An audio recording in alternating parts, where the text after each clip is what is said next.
Dès 1976, les trois États, la France, l'Italie et Monaco, signent un accord de coopération pour préserver le milieu marin. La zone concernée s'étend aujourd'hui de la Spezia en Ligurie à Marseille en région Provence-Alpes-Côte d'Azur, en passant bien entendu par Monaco.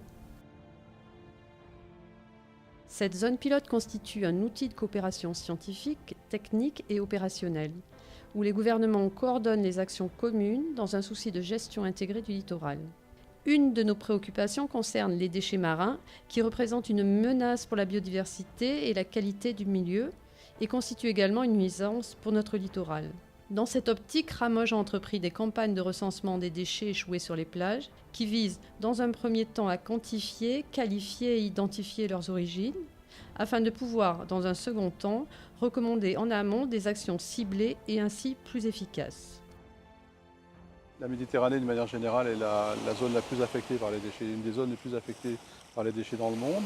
Et la région Ramoge, Ligurie, Monaco et le sud-est de la France, est particulièrement touchée en raison des courants qui apportent beaucoup de déchets sur l'ensemble du sud du bassin nord-ouest. Je pense que la région est importante pour les déchets parce qu'en fait, il y en a beaucoup qui viennent du sud du bassin occidental.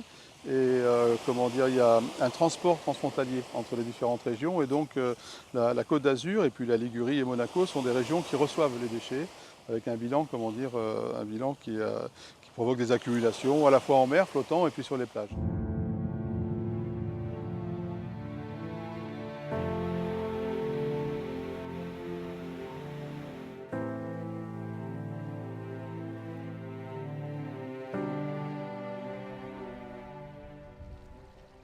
Pour l'accord Ramoge, il s'agit de mesurer scientifiquement sur 100 mètres de linéaire de côte, ce que nous avons fait. Nous avons mesuré 100 mètres de linéaire et également en largeur pour avoir la surface de plage que nous avons nettoyée.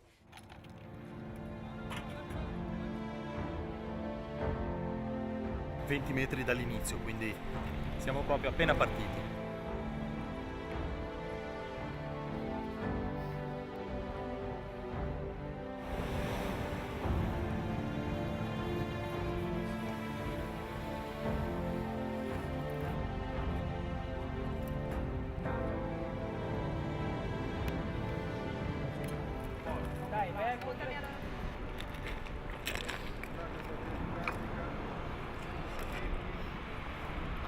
Questa è la scritta di un gelato che era commercializzato parecchi anni fa. Quando io ero piccolo c'era questa Coppa Olimpia, quindi questo è in giro da parecchio tempo, qualcuno l'ha tenuto da parte, poi è stato immesso in ambiente adesso.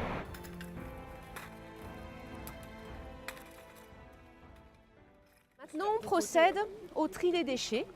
Donc, comme vous le voyez, on a du polystyrène, il y a beaucoup de polystyrène, donc on va faire un tas de polystyrène et ensuite on va remplir une fiche et on va compter chaque morceau de polystyrène, on va compter les morceaux de plastique, on va compter les gobelets, on va compter chaque objet que l'on peut nommer. Il y a une case et on va pouvoir dénombrer le nombre d'objets que nous avons ramassés.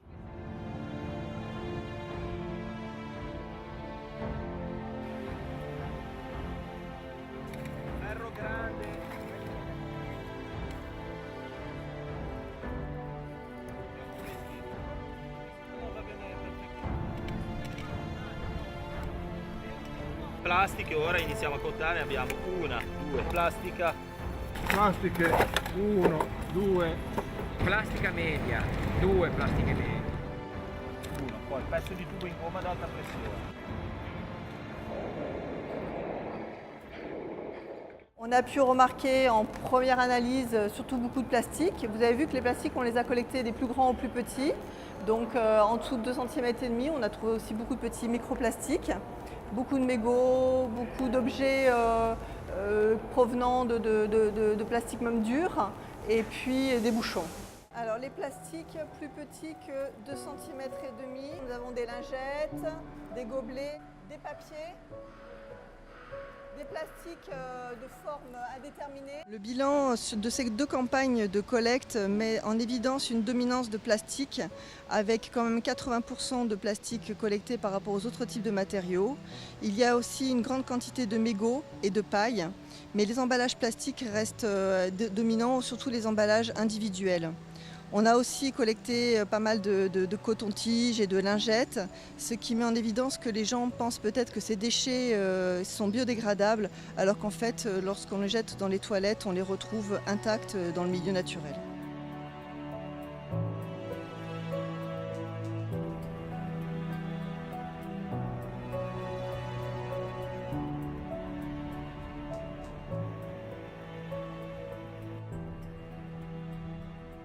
Il faut savoir que 80% des déchets retrouvés en mer et sur le littoral proviennent de terre, abandonnés directement sur la plage, mais surtout abandonnés dans la nature. Sous l'effet de la pluie ou du vent, les cours d'eau les transportent jusqu'aux côtes. On le voit très bien lors d'événements pluvieux où les rivières charrient jusqu'à la mer de nombreux déchets. Dans cette logique, on va retrouver la plus grande partie des déchets aux embouchures des fleuves et aux abords des grandes agglomérations.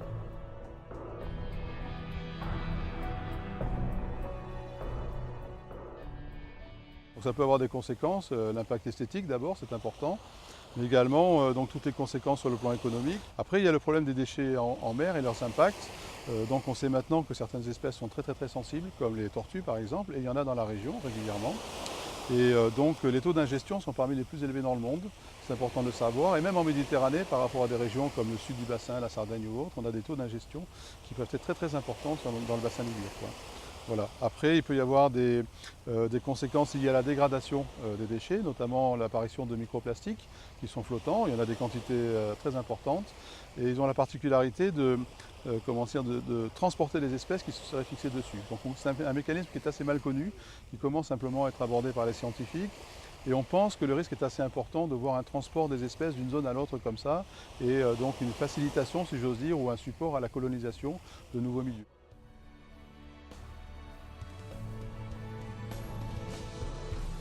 Les déchets dans les milieux aquatiques dégradent les paysages, ils constituent des pièges physiques et des leurres pour la biodiversité. Ils peuvent exposer les populations et les chaînes alimentaires à des risques sanitaires et avoir des effets négatifs sur la qualité des eaux et des habitats.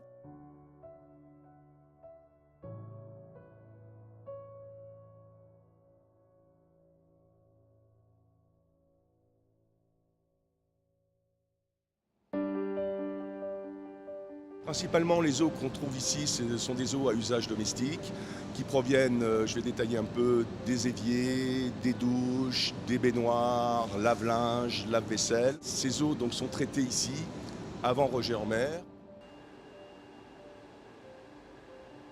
Lorsqu'on a des fortes intempéries ou des fortes pluies, on peut retrouver des cotons-tiges et autres déchets dans la mer. En effet, lorsqu'il y a de fortes précipitations, les stations d'épuration ne peuvent pas tout traiter et de ce fait, certains déchets se retrouvent dans les eaux usées et peuvent se retrouver ainsi en mer et sur nos plages. Alors évidemment, en termes de gestion, ça se traduit par tout un ensemble de conséquences et de recommandations. Donc il est important d'abord de connaître un petit peu la situation. Donc ça veut dire faire un suivi, si vous voulez, des déchets, à la fois sur les plages, en mer ou éventuellement sur les fonds ou ingérés. Et puis également de voir comment ça évolue dans le temps. Donc à ce titre, la surveillance du milieu et du littoral est une action qui est très importante. Par la suite, évidemment, ça amènera à des mesures de réduction. Donc, alors, il y a les interdictions au niveau, à titre préventif, interdictions imaginées ou décidées dans certains cas de certains types de plastique, par exemple. Il y a des actions curatives, donc de nettoyage dans certaines zones qui peuvent être envisagées dans la région Ramoge, parce qu'il peut y avoir certaines zones qui sont très affectées, des zones de concentration, par exemple. Et puis également, il y a l'information du public, c'est un des aspects les plus importants, mais peut-être aussi le plus difficile.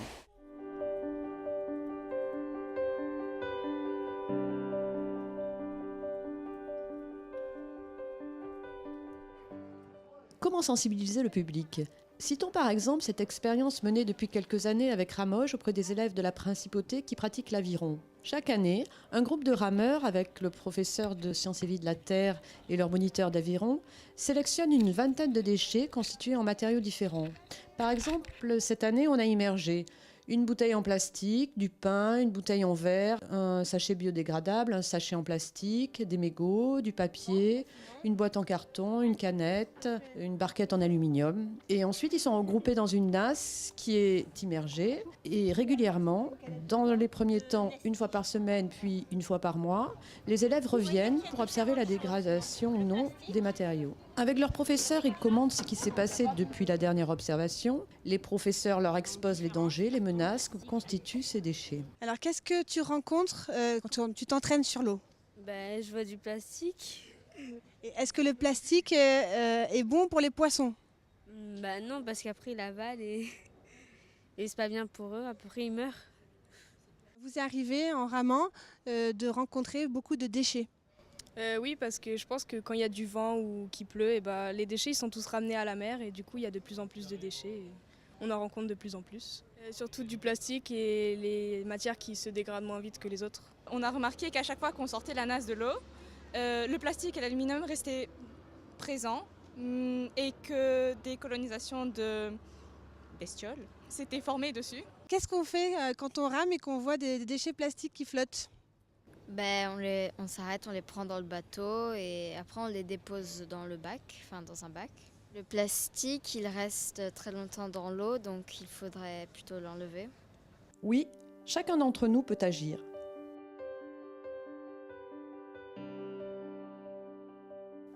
Adoptons définitivement des gestes simples.